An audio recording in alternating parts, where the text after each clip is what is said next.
Liekas, varēs pārdomāt to pirms, es nezinu. Tas grūti tā pateikt, ka tev kaut kāds brīnums vienkārši tād, ka tev vari aizbraukt kaut kur. Nē, nu, ir bišķiņ jau ir uztraukums, ir. Tāpēc jau strādājis, lai būtu. Ir uztraukums. Aigara moto ir ņem visu to, ko dzīve dod, ja vari paņemt. Jāvēl, lai otrā pasaules malā dzīve Aigaram dot iespēju pierādīt savu profesionalitāti un apliecināt, ka Latvijā ir spēcīgi sportisti, kas savas valsts vārdu nesīs pasaulē. Aigars šādu mērogu sacensībās piedalīsies pirmo reizi, kā arī būs pirmais latvietis ratiņkrēslā, kas piedalās paralimpiskajās spēlēs. Latvijas godu mēs visi braucam komandu aizstāvēt. Un, lai, vismaz cilvēki, lai redz, kas ir Latvija. Es domāju, tur maziņi valstīm kaut ko neko nevar izdarīt. Nekas tā jau stāstījums, kā viņai gāja. Maziņi. Neviens pat nezin, kas tā ir Latvija tur, citur. Tā viņš. Bet, visiem, lai veicās. Lai varētu gatavoties nākošajā, 2004. gadā. Trijās disciplīnās, proti 100 metru un 200 metru skriešanā, kā arī tālikšanā, paralimpiskajās spēlēs Sidnejā startēs Armands Lišbauskis. Armands ir vienīgais sportists, kas Sidnejā pārstāvēs Neredzīgo sporta savienību. Viņš ir dzimis 1968. gada 18. novembrī Rīgā. Bez sportiskajām aktivitātēm, kas aizņem sportistam visvairāk laika, viņš labprāt klausās populārāko mūziku ar nosacījumu, ja vien tā ir melodiska. Brīvajā laikā viņš labprāt dodas uz dārzu, un kaut arī pārsvarā ēd veselīgu pārtiku, viņš neatsakās no saldumiem. Armanda moto ir nav problēma, kurai nav risinājuma. Cik ilgi jūs jau nodarbojaties ar sportu? Pavisam kopumā es jau nodarbojos kopš tādiem 5. 6. klases, kad es jau gāju trenēties Daugavas stadionā, vieglatlētikas sekcijā un pēc tam vēlāk pieslēdzos pie Neredzīgo savienības sporta. Un kā tad notiek šie treniņi un cik tad bieži nedēļā jūs trenējaties? Es trenējos katru dienu, izņemot sestdienas, svētdienas. Un kā šie treniņi notiek? Un kurā vietā? Tie notiek Daugavas stadionā un tie notiek treneris sastādīts programmas un attiecīgi pie trenera Ulda Kurzemnieku un viņa vadībā tas notiek viss. Vai šīs būs pirmās tādas pasaules mēroga sacensības jums? Tās būs trešās, jo es jau biju gan Atlantā, gan arī Barcelonā. Tas ir pašiem pirmsākumiem. Un kā tad tur veicās? Barcelonā tur, par tik cik tā bija pirmā reize, vēl bija viss tāds nezināms. Tur bija zemāk rezultāti, nekā Atlantā. Atlantā savukārt jau bija labāki šie rezultāti, un es ceru, ka Sidnejā būs vēl labāk. Armanda sportiskie sasniegumi ir sekojoši. 5. vieta tālikšanā Barcelonas paralimpiskajās spēlēs 1992. gadā un 2/4 vietas tālikšanas un trīsvarlēkšanas disciplīnās Atlantas paralimpiskajās spēlēs. Kas ir tāds, kas palicis atmiņā no iepriekšējām olimpiskajām spēlēm un kas varētu būt tāds, kam jāgatavojas īpaši? Baidos arī, kam jāgatavojas. Baidos, es teiksim, lai man, nekas nenotiek kājām, rokām un tam līdzīgi, lai es varu pilnvērtīgi startēt. Varbūt laika maiņas kaut kāds tās nebaida? Ņemot vērā to, ka es biju Atlantā, kur arī bija 8 stundu starpība, es uz sevi to īpaši neizjūtu, un tāpēc es ceru, ka arī Austrālijā nebūs nekādas lielās problēmas. Andis Ozolnieks Sidnejā startēs vienā disciplīnā – šķēpa mešanā. Viņš ir dzimis 1987. gada 21. aprīlī, un viņš pašlaik dzīvo Limbažu rajona Liepupes pagastā. Viņš mācās Latvijas Universitātes sporta un veselības fakultātē un invalīdu sportā trenējas jau 5 gadus. Vispār to trenēšanās ir tā. Ziemā es trenējos Rīgā, jo es mācos Rīgā, un tad man tur ir ērtāk, protams. Tur eju uz stadionu, tur ziemā ārā īpaši apstākļi labi tur nav, bet uz zāli tur man ļoti labi tur ir. Praktiski Rīgā, var teikt, visi treniņi notiek Rīgā. Pavasarī vasarā, Limbažos šeit, stadionā, trenažera zālē un mājās tujā. Anda rezultāti runā paši par sevi. 1997. gadā pirmā vieta šķēpmetē festivālā un Somijas atklātajā čempionātā. 1998. gadā pirmā vieta starptautiskajās sacensībās Villa Kasa 98 Slovākijā. 1999. gadā 2. vieta pasaules čempionātā Spānijā šķēpa mešanā. Bija tā kā es atnācu šitos stadionu, man bija pirmais treniņš stadionā kaut kādā tieši 98. gadā, tā kā es sāku.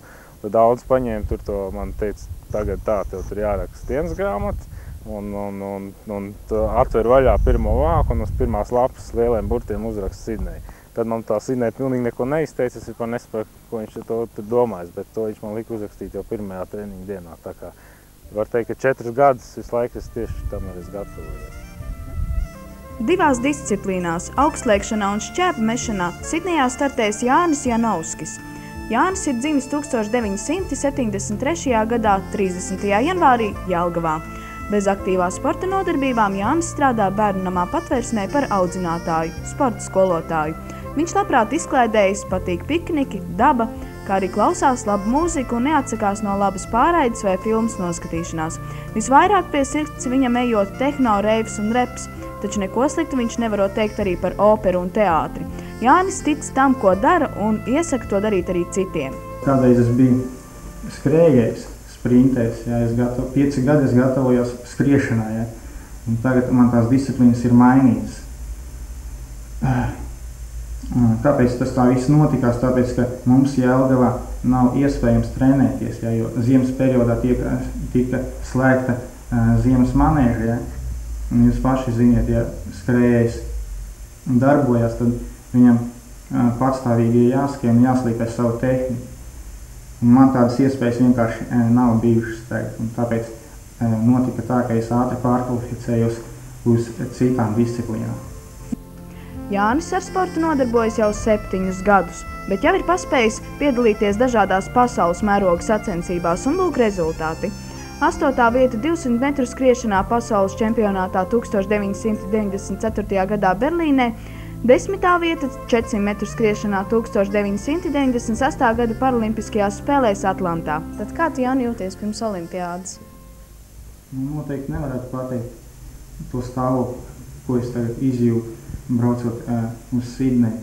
Bet faktiski ir tas, ka es esmu bijis Atlantā.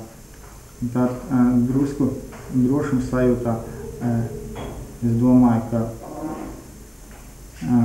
ka viss sanāks. Es ceru, ka izdosies tam pašam. Apinim vajadzētu visam labi iznākt. Andim pie labas veiksmes, Ozolniekam vajadzētu tādai medaļai spīdēt. Kā pārējiem, sports ir sports, tātad, kuram vairāk veiksme, kurš vairāk var koncentrēties uz attiecīgo momentu, tas arī, jo pie augšas, kā saka, pie medaļniekiem ir gan Janovskis, gan Lišbovskis, gan Sanita, Sanitai varbūt šī gadījumā mazliet nepaveicās, ka viņai ir apvienotas 3 grupas, viņi ir pasaules čempioni, bet viņi ir tīri savā grupā, bet tagad ir apvienotas 3 grupas, un šīs grupas viņai nav tā izdevīgākā pozīcija. Kā ies, ceram uz to labāko. Paralimpiskās spēles Sidnejā būs kārtējais pārbaudījums Latvijas sportistiem, kas kļūs reāls galvenokārt pateicoties Paralimpiskās komitejas priekšsēdētājam Nagobada kungam. Mans uzdevums tāds bija, ka galvenokārt nodrošināt šo finansējumu Paralimpiskām spēlēm. Šajos 8 mēnešos, kamēr man ir tas gods vadīt Paralimpisko komiteju, es domāju, ka tas ir veikts, jo atklāt sakot, mēs ielicām aizejošā vilcienā. Februāra mēnesī Latvijas Paralimpiskā komiteja bija parādā Startautiskajai Paralimpiskajai komitejai, bija parādā Eiropas Paralimpiskajai komitejai, bija pagājuši visi termiņi, kuros vajadzēja iemaksāt dalības maksu. Tas viss mēs līdām, kā tautā saka, caur advats acis, bet esam izlīduši, un es ļoti ceru, ka arī sportistu rezultāti būs tāpat caur advats acis, ar grūtībām, jo treniņi varēja vēlēties daudz intensīvāks treniņu nodarbības, bet tie prasīja to papildus finansējumu, bet es domāju, arī caur šādā acis lienot, mēs nonāksim pie labiem rezultātiem un godām vietām. Latvijas Olimpiskā komiteja, kas līdz šim diezgan pasīvi iesaistījās Paralimpiskās komitejas aktivitātēs, ir devusi savu ieguldījumu komandas vizuālā tēla veidošanā. Gluži kā Olimpiskajās spēlēs sportisti Latvijas vārdu pieteiks sudrabotos tērpos. Lai sadarbotos ar kaut ko tas otrs ir vajadzīgs. Ja? Nu, man bija zinām pārdzīvojumi visu laiku, jo sākumā savus karjeras sākumā esot Olimpiskās komitejas prezidenta lomā, es tā centos it kā pats darīt. Bet dzīve ir tik smaga, ka savus pienākumus knapi var veikt. Un tad bija diezgan ilgstošs periods, ka praktiski jau Paralimpiskās komitejas nebija. Bija atsevišķi klubi un tā tālāk. Šobrīd ir, man šķiet, situācija, ka ir ar ko sadarboties. Invalīdu sportisti ir ievēlējuši sev par priekšnieku Nagabātu kungu. Viņš, jāsaka, ir perfekts administrators, un mēs konkrēti risinām praktisks jautājums. Tāda arī ir sadarbība. Esot vienādos uzskatos par invalīdu sportu. Sakiet, lūdzu, kāpēc pirms tam netika runāts par Paralimpisko komiteju? Es domāju, tieši pagājuši gadu, aizpagājuši gadu. Tas viss ir kā tā pēdējā laikā tikai uzaugs gaismā, kad ir tādi sportisti, kuri brauc pa pasauli, kur aizstāv Latvijas godu. Kāpēc tā? Paldies jums, tāpēc, ka jūs uzrādāties. Es domāju, ka varbūt arī mēs nepietiekami sekojām. Es domāju, ka tā, ka netika runāts 80. un 90. gados invalīdu sports Latvijā diezgan tika cildināts, un klubs Optimisms bija pazīstams ārpus Latvijas robežām ar šo sevišķi latīnieku sportiskās iniciatīvas. Tātad nevarētu teikt, ka galīgi nebija panīgus bija, bet pēdējos gados gan, es domāju, sakarā arī gan ar birokratizāciju, kas ienākusi mūsu sabiedrībā, un invalīdiem ir diezgan grūti šo, sakot līdzi un ievērot visas likumdošanas sarežģītās prasības.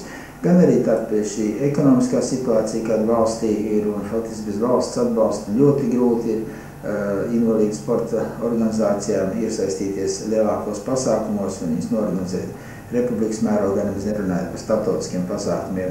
Tātad līdz ar to arī, varbūt arī drusku šī vadība, šis menedžments pakliboja pēdējos gados ir sevišķi, un tāpēc arī paniek invalīdu sports. Protams, es domāju, ka arī paši invalīdi varēja arī aktīvāk būt, arī sabiedrību mudināt aktīvāk, atbalstīt, skaidrot to, ko mēs, es domāju, pietiekami intensīvi centāmies darīt šajos 8 mēnešos.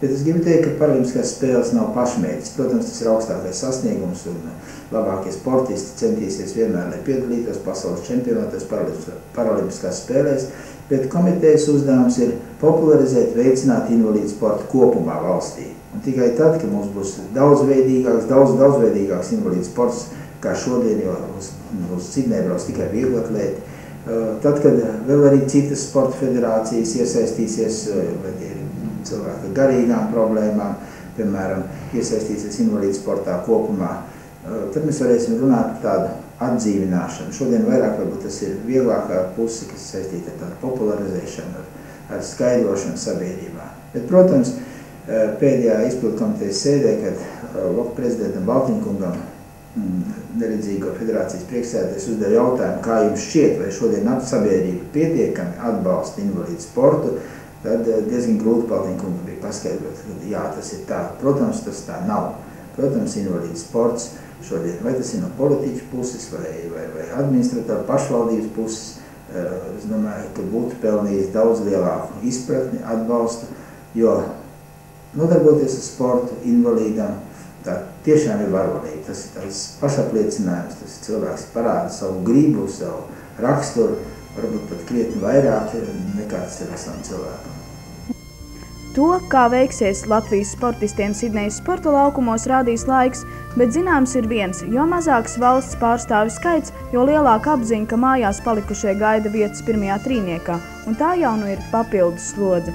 Paralimpisko spēļu devīze ir apziņa, ķermenis gars. Vadoties pēc rezultātiem ir pamats cerēt uz teicamiem panākumiem pasaules mēroga sacensībās.